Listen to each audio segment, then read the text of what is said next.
جج صاحب، مجھے پتا ہے آپ کو حکم دیا گیا ہے کہ مجھے پھانسی دینی ہے۔ آپ کو جس نے حکم دیا ہے ان کے آگے بڑے بڑے لیڈر گھٹنے ٹیکنے پر مجبور ہو جاتے ہیں۔ آپ تو پھر بھی 18-19 گریڈ کے آفیسر ہیں۔ فیصلہ کرنے سے پہلے ایک بار سائفر کو دیکھ لیں۔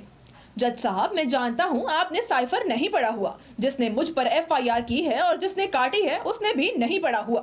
یہاں پر موجود پروسیکیوٹر نے بھی سائفر نہیں پڑھا ہوا، کیونکہ اگر آپ نے یا ان سب نے ایک بار پڑھا ہوتا تو کبھی ملک سے غداری کرنے والوں کے ساتھ نہ دیا ہوتا۔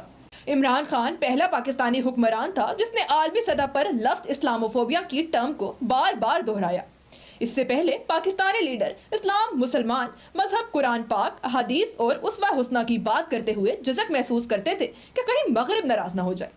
ایک بار تو اس وقت نون لیگی رہنما مفتاح اسماعیل نے امریکہ میں امر بالمعروف اور نہی المنکر کا طنزیہ انداز میں ذکر کر کے خود کو روشن خیال ثابت کرنے کی